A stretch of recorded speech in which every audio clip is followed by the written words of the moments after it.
আসসালামু আলাইকুম। Investing with কবির চ্যানেলে আপনাকে স্বাগতম। আজকের এই ছোট্ট ভিডিওতে আমরা জানবো যে একটা দেশের ইনফ্লেশন যদি বাড়তে থাকে এবং ডলারের বিপরীতে আমাদের দেশের টাকার মান যে কমছে, এটা যদি আরও কমতে থাকে তাহলে এর ফলে ইনফ্লেশন বেড়ে যাওয়া এবং ডলারের বিপরীতে টাকার মান কমে যাওয়া, এই দুইটার ইফেক্টের ফলে শেয়ার মার্কেটে কী ধরনের প্রভাব পড়তে পারে বা পড়ছে, সেই বিষয়টা আমরা আজকে সংক্ষেপে আপনাদের সামনে উপস্থাপন করার চেষ্টা করব। আশা করছি আজকের ভিডিওটা দেখে আপনার ভালো লাগবে। তবে ভিডিও শুরুতেই বলে দিচ্ছি, এই ভিডিওর মাধ্যমে আমি কিন্তু শেয়ার বাজার পড়ে যাবে বা বেড়ে যাবে এই ধরনের কোনো কথা বলার চেষ্টা করছি না। আমি শুধু ইনফ্লেশন এবং ডলারের মান বেড়ে যাওয়া, টাকার মান ডিভ্যালুয়েট হওয়ার সাথে শেয়ার মার্কেটের আলটিমেটলি কোনো সম্পর্ক আছে কিনা, ম্যাক্রো ইকোনমিক্যাল দিক থেকে এটাতে কোনো ইফেক্ট হয় কিনা বা হলেও কিভাবে হতে পারে, সেই জিনিসটা বোঝানোর চেষ্টা করছি। দর্শক, ভিডিও শুরুতে একটু বলে নিচ্ছি যে মাস্টার দ্য মার্কেট নামে আমার একটা কোর্স আছে, যে কোর্সের মাধ্যমে আমি ফান্ডামেন্টাল অ্যানালাইসিস এবং টেকনিক্যাল অ্যানালাইসিস শিখায় থাকি। সো কেউ যদি ইনভেস্টর হতে চান বা ট্রেডিং করতে চান, ট্রেডার হতে চান প্রফেশনাল, তাহলে আপনারা আমার সাথে যোগাযোগ করতে পারেন। এই কোর্সটি করতে চাইলে আমাকে ইমেল করেন stockanalystkabir@gmail.com এই ঠিকানায়। ফিরতি ইমেলে আমি কোর্সের ডিটেল আউটলাইন দিয়ে দিব, কিভাবে আমার সাথে যোগাযোগ করতে হবে সেটাও আপনাদেরকে জানিয়ে দিব। এছাড়াও আমার যে কোনো ভিডিওর পিন কমেন্টে গেলে ডিটেল আউটলাইন, আপনি কোর্সের ডিটেল আউটলাইনটা দেখতে পারবেন। সো দর্শক, কথা না বাড়িয়ে চলুন আজকের ভিডিওটা শুরু করা যাক। যখন একটা দেশের ইনফ্লেশন বাড়তে থাকে তখন যে ঘটনাটা ঘটে সর্বপ্রথম, সেটা হচ্ছে ওই দেশের বিজনেসের ক্ষেত্রে র ম্যাটেরিয়ালসের প্রাইস কিন্তু বাড়তে থাকে। তো কাঁচামালের দাম বাড়বে এবং ইনফ্লেশনের কারণে কাঁচামালের দাম বাড়বে। আবার ডলারের মান যদি বাড়তে থাকে, টাকার মান যদি কমতে থাকে, তাহলে ব্যবসা করতে গেলে যে কাঁচামাল আমরা যদি বিদেশ থেকে আমদানি করি, সেই ক্ষেত্রেও কিন্তু আমার কাঁচামালের দাম বেশি পড়ে যাবে। এই বিষয়টা, এই ইনফ্লেশন এবং র ম্যাটেরিয়াল প্রাইসের যে দাম বাড়লো, এইটাকে কন্ট্রোল করার জন্য আমাদের সেন্ট্রাল ব্যাংক সেটা কি করবে, ইন্টারেস্ট রেটটাকে বাড়িয়ে দিবে। সো এই কাজটা কিন্তু আমেরিকার ফেডারেল রিজার্ভ ব্যাংক করতেছে। ইন্ডিয়াতে অলরেডি ইন্টারেস্ট রেট বাড়ানো হয়েছে, আমাদের দেশেও কিন্তু কিছুদিন আগে অল্প একটু বাড়ানো হয়েছে ইন্টারেস্ট রেট, সামনে আরও বাড়তে পারে। অর্থাৎ ইনফ্লেশনটাকে ঠেক দেওয়ার জন্য এবং র মেটেরিয়াল প্রাইস যেন বেশি বাড়তে না পারে, এটাকে ঠেকানোর জন্য সেন্ট্রাল ব্যাংকগুলো যে কাজটা করে, ইন্টারেস্ট রেট বাড়িয়ে দেয়।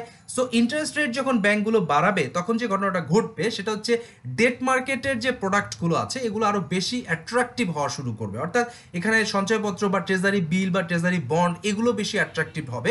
বাংলাদেশে এটাকে রিলেট করতে না পারলেও এটা আমেরিকার মার্কেটে চিন্তা করেন যে আমেরিকাতে যেহেতু ডলারের দাম এখন, যেহেতু ওদের ইন্টারেস্ট রেট বাড়ানো হয়েছে, ওদের ডেট মার্কেট এখন প্রচুর পরিমাণে অ্যাট্রাকটিভ হচ্ছে, যার কারণে আমেরিকানরা যে যে দেশে তাদের ইকুইটি মার্কেটে ইনভেস্ট ছিল, সেই সব মার্কেট থেকে ইকুইটি সেল অফ করে, বিক্রি করে তারা তাদের ডেট মার্কেটে সেই টাকাগুলো শিফট করতেছে। কারণ ইন্টারেস্ট রেট বাড়িয়ে দেওয়া হয়েছে, ডেট মার্কেটটাকে বেশি অ্যাট্রাকটিভ করা হয়েছে, যার কারণে তারা ইকুইটি মার্কেটে সেল করে, ইকুইটি মার্কেট মানে শেয়ার মার্কেট, শেয়ার মার্কেটে সেল করে তারা ডেট মার্কেটে টাকাটা নিয়ে যাবে।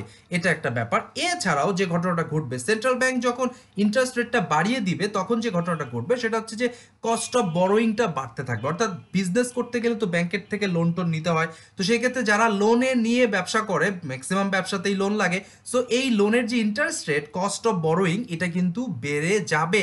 সো র ম্যাটেরিয়ালের প্রাইস বাড়তেছে এবং কস্ট অফ বরোয়িং যদি বাড়ে, এই দুইটার ইফেক্ট হিসাবে যে ঘটনাটা ঘটবে, বিজনেসগুলোর যে প্রফিট মার্জিন, সেই প্রফিট মার্জিনটা কমতে থাকবে। অর্থাৎ তাদের র মেটেরিয়ালসের দাম বাড়ছে, তাদের কস্ট অফ বরোয়িং বাড়ছে, সো ফলে তাদের প্রফিট মার্জিনটা কমতে থাকবে, এটি স্বাভাবিক। এবং মজার ব্যাপার, প্রফিট মার্জিন অবশ্য অল্প কয়েকটা কোম্পানির ক্ষেত্রে বাড়তে থাকে, যেমন যাদের প্রাইসিং পাওয়ার আছে। যেমন ইউনিলিভারের কথা ধরেন, ইউনিলিভারের সাবান শ্যাম্পুর দাম কিন্তু অটোমেটিক্যালি বেড়ে গেছে, আমরা 10 না পেলেও তারা কিন্তু বাড়িয়ে দিয়েছে, কারণ প্রাইসিং পাওয়ার তাদের আছে, তারা মার্কেটে মনোপলি ক্রিয়েট করে রাখছে।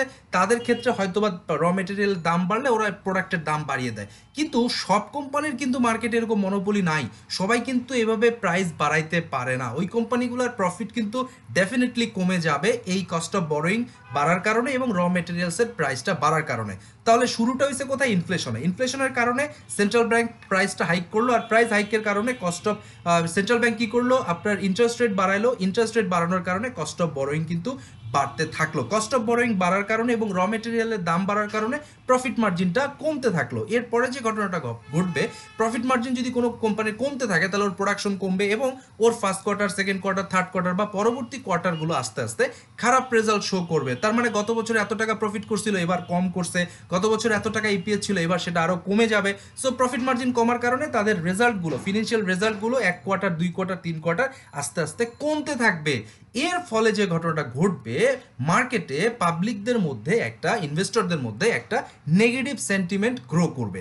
তো এই কোম্পানিগুলোর রেজাল্ট খারাপ হওয়ার কারণে তাদের প্রতি পাবলিকের, ইনভেস্টরদের নেগেটিভ সেন্টিমেন্ট একদিকে গ্রো করতে থাকবে, অন্যদিকে যেহেতু ইনস্টিটিউশনাল ইনভেস্টররা বা ফরেন ইনভেস্টররা ডেট মার্কেট অ্যাট্রাকটিভ হওয়ার কারণে ইকুইটি মার্কেটের সেল অফটা চালু রাখবে, তাহলে কি হবে, এই ডেট মার্কেটের অ্যাট্রাকটিভনেসের কারণে ইকুইটি মার্কেটে সেল অফ বাড়তে থাকবে এবং পাবলিকের যেহেতু নেগেটিভ সেন্টিমেন্ট তৈরি হয়েছে কোম্পানির খারাপ রেজাল্টের কারণে, এই দুইটার সংমিশ্রণে যে ঘটনাটা ঘটবে, শেয়ার মার্কেট আরও নিচে যাবে। অর্থাৎ ইনফ্লেশন যদি বাড়তে থাকে এবং টাকার মান যদি আরও কমতে থাকে, তাহলে ডেফিনেটলি সামনের কিছুদিন হয়তোবা আমরা স্টক মার্কেটকে আরও বেশি নিচে যেতে দেখতে পারি।